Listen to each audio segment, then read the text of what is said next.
All right, let's dive right into a topic that honestly causes way too much unnecessary panic, or, on the flip side, some seriously dangerous carelessness in almost every single kitchen. We're talking about reheating leftovers. Today's explainer is guided by some super fascinating insights from a cancer doctor. Someone who spends a lot of time helping people figure out which health risks are actually real and which are just totally exaggerated internet myths.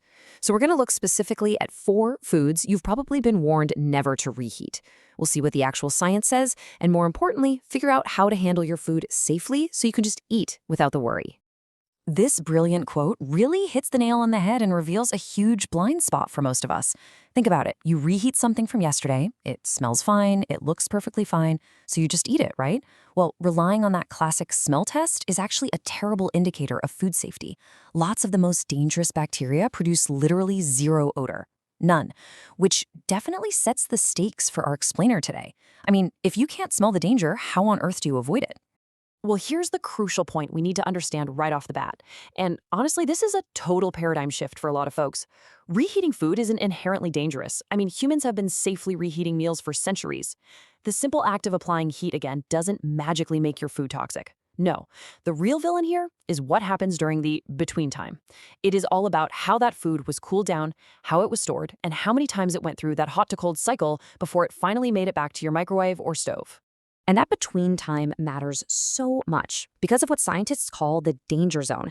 That's the temperature range sitting right between 40 and 140 degrees Fahrenheit. When food just sits out at room temperature in this specific zone, bacteria don't just survive, they multiply like crazy. It's exponential. Some bacteria actually survive the initial cooking process, while others just hop onto the food while it's sitting there on your counter, and worse. As they reproduce in that cozy, warm environment, they can pump out these dangerous, heat-stable toxins. So let's get into the specifics. Food number 1, rice and the invisible toxin. Okay, let's start with the absolute most common food safety issue the doctor sees, and it just so happens to be a staple in practically every kitchen on Earth: cooked rice. Because it's cheap and it's nutritious, we all love to cook a huge batch for the whole week, right? Makes perfect sense, but it comes with a major hidden catch. The specific bacteria we're dealing with here is called Bacillus cereus. This stuff is naturally present in the environment and right there in the rice. And man, it absolutely loves the warm, moist environment of a freshly cooked pot. If your rice sits out at room temperature for even just a few hours, these bacteria multiply and leave behind toxins that are totally resistant to heat. So here's the really terrifying part. Even if you do everything right and reheat that rice to a scorching 165 degrees to kill the bacteria, those toxic chemicals they left behind, they're completely unaffected by the heat. Reheating just doesn't destroy them, and they will absolutely give you a severe case of food poisoning. But hey, don't go throwing out your rice cooker just yet. To avoid getting sick, you really just need to follow these exact steps to deny the bacteria that cozy environment they crave. First, do not leave your rice in a warm pot. Spread it out on a tray so it cools fast, and get it into the fridge within 1 to 2 hours. Boom, done. Finally, make sure to actually eat it within 3 to 4 days. Oh, and if you want to skip the reheating risk entirely, just eat your rice cold. Toss it in a salad or a bowl. Cold rice is perfectly safe as long as it was stored correctly.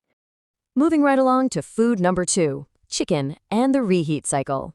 So, with chicken, the risk isn't actually about hidden heat-proof toxins. Instead, it's all about proper handling and protein degradation.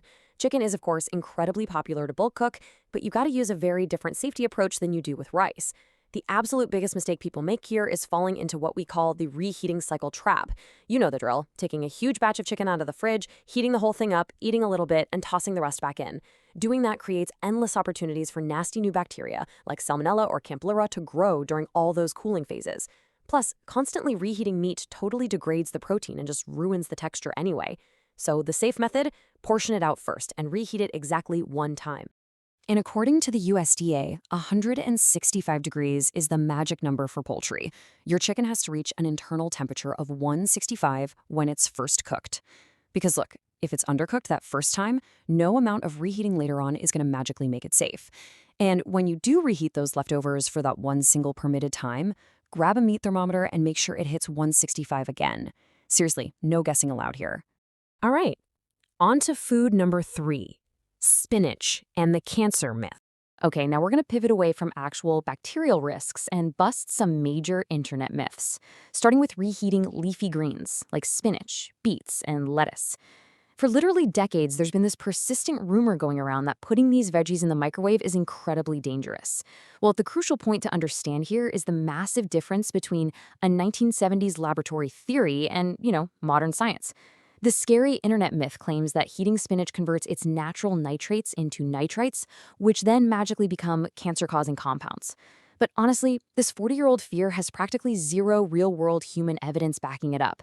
Neither the World Health Organization nor the FDA issue any warnings against reheating vegetables. Actually, fun fact, your own saliva naturally converts nitrates anyway. So yes, you can totally safely reheat your greens. The only real risk here is just your standard bacterial spoilage if you leave them sitting out on the counter way too long. And that brings us to food number 4, eggs and the texture problem. This final food case study addresses another widely circulated, honestly terrifying internet claim, the idea that reheating eggs will somehow give you cancer. People will cook up some scrambled or boiled eggs, not finish them, and then just freeze in panic when looking at the leftovers. Let's clear this up right now once and for all. The cancer claim regarding eggs has absolutely zero scientific basis in any major health organization. It's most likely just a weird misunderstanding of that vegetable nitrate myth we just talked about, incorrectly applied to eggs.